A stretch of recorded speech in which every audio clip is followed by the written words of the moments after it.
Darrin, yes. You obviously don't have a lot of size, as you mentioned. How do you go about making up for that? And is incredible size necessary in college basketball today? Yeah, you know, I don't know. VCU played in the Final Four last year, and Butler's been to 2 national championship games. And, you know, my comment on size has always been, you know, ever since I've been in this business, you know, in recruiting, you know, somebody inevitably asks you every year, hey, Coach, when are we going to sign a 7-footer? 7-footer can't play, you know, it doesn't help you any. And so, you know, I think size is important without question. But, you know, I think we've got, you know, good size. I don't know that we're deep, you know, with our size, but, you know, I think from a talent, athletic standpoint, you know, DeMontre Harris and Anthony Gill are going to line up with anybody in this league and more than hold their own. I think, you know, do they have to develop and grow? And, you know, absolutely. But, you know, I think, you know, again, we've got to play to the strengths of our personnel. And so, you know, in terms of size, will we be a smash mouth team because we're really big and strong? I know we can't play that way. But, you know, I think that, you know, we have some advantages because, you know, take, for example, you know, and R.J. Slauson, you know, he's not a big, thick guy that, you know, you want banging with a 250-pound guy one-on-one at the post. But at the same time, you can do some things defensively to alleviate that. And, you know, R.J. brings you a ton of advantages that make him a really tough matchup with his quickness, with his length, with his ability offensively to play in and out.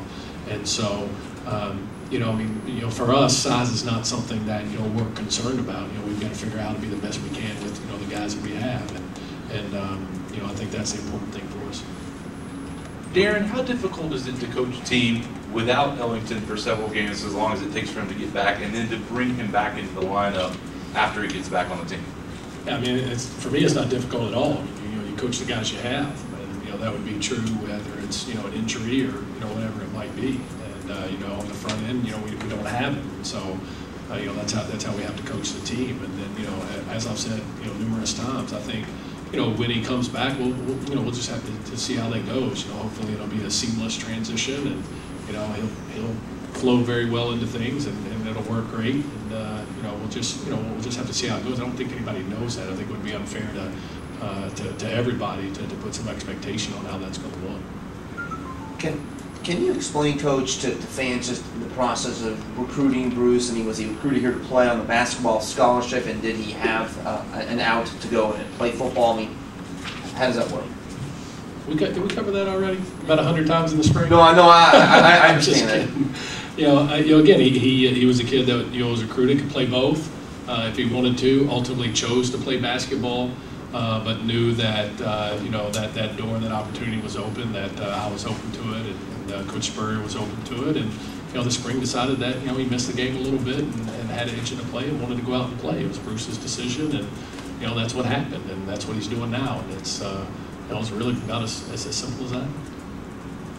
Coach, you talk about experience or maybe the lack thereof. What are your realistic expectations for this team? You know, I mean, I think our expectations are what we want them to be every year. You know, that we want to be better, and you know, we want to continue to build our program, and we want to improve, and we want to watch our young people develop, and you know, continue to make progress. You know, I've said repeatedly, you know, the disappointing thing last year, you know, for me as a coach, and, you know, above and beyond, you know, any record, was that it was the first time I didn't feel like we had a team that, you know, had got better at the end. And, you know, I don't think that's any secret, and you know, we haven't made any bones about that. And so, I mean, that's our focus. I mean, and that's really, you know, all that we can focus on is, you know, getting better and continuing to improve every day out, and getting out there and going to work in a few days. You know, like I mentioned earlier, finding out, hey, what's going to work best for this team? You know, and how can we use the personnel that we do have to give us our best chance to be successful. From watching Damian in high school and then through workouts so far this fall, what type of impact can he have on your offense with his ability to shoot the ball, create his own shot, and how does that allow you to maybe do some things you would like to do? Yeah, you know, Bill, I think that's a great point, and it kind of goes to you know, my point earlier about, you know, how one shot, you know, or one play can really change things. You know, I think you've got a guy, we've seen it in some workouts already, where, you know, you're throwing the ball around, it doesn't seem like it's flowing that good, and then Damian raises up and makes a three. Well, that worked really good. You know, and it makes you a better coach, and when shots go in, it makes things a little bit easier. And I think, you know, one of the values in having a guy that not only is a great shooter, but has the reputation of being a great shooter, is sometimes the threat of, his ability to make shots is as valuable as him actually making shots in terms of what it does for the other team's focus defensively. I think you combine that with, again, a guy like Anthony Gill, who's extremely versatile and has great basketball IQ, and you get those two guys involved in some stuff on the same side of the floor, and potentially, your offense is better. And so, again, I just think it gives us, one more thing to work with. And, I've said, all along that the greatest thing about Damian is not his ability to make shots, but that he always thinks the next one is going in. And I think ultimately that's the key to being a great shooter.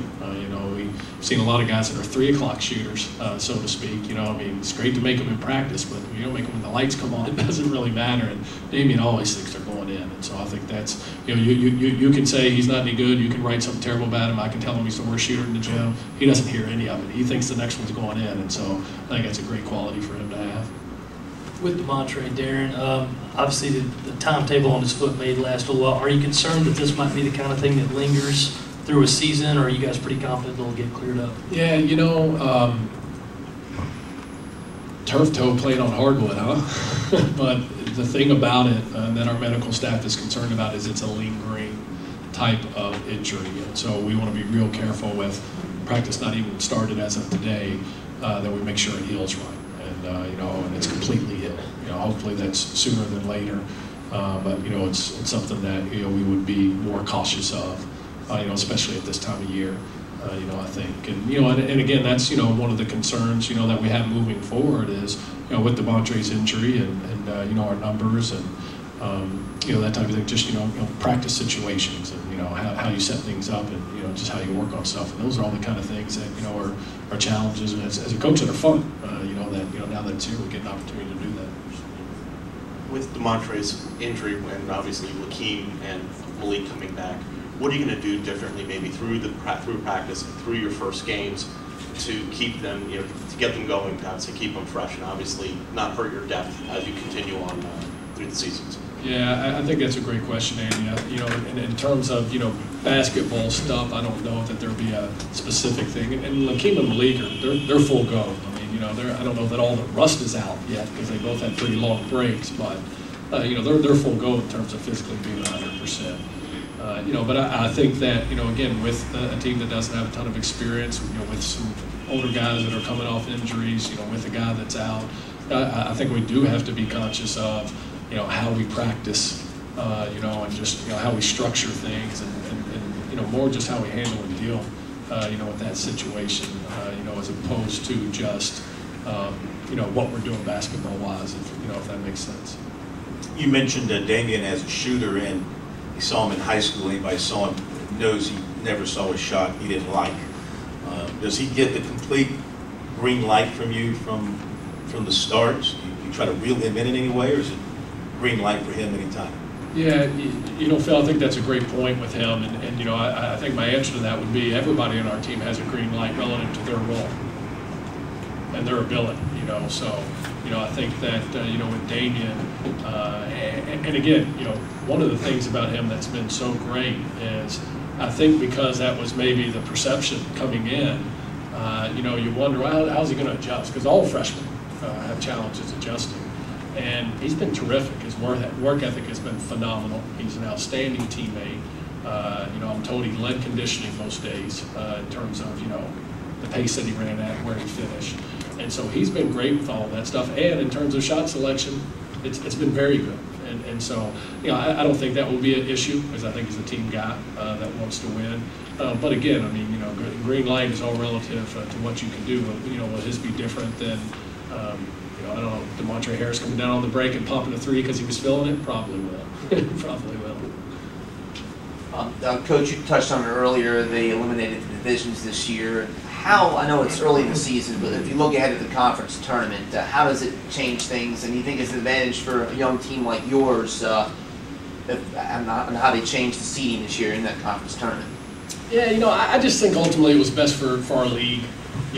Ultimately, our goal is, how can we get more teams in the tournament? We've been a victim of that. We've been a 10-win team my first year here and didn't get in. So how do we get the most teams in the tournament, which ultimately benefits all of us? And There just seemed to be a mostly consensus that is a situation where the 1 through 12 is something that benefits that more so. And so, again, as it relates to where you stand and all that, I think we've had challenges when we get away from what are we doing right now. What do we need to do right now to be good? And it becomes about the standing. Last year, we're 3-1, I think, heading into the Kentucky game, and you're playing Kentucky with a chance for first, and and then you don't win that one, and then you don't win Auburn, and now it's in 8 days it's a totally different deal. We've got to stay focused on that, and that's been a big focus, with our team, is take care of today what you can control. Control the things that you have control over. That's pretty much your attitude and your work ethic. And that's something that we've been preaching to our guys that they've done a really good job with at this point. Anybody else?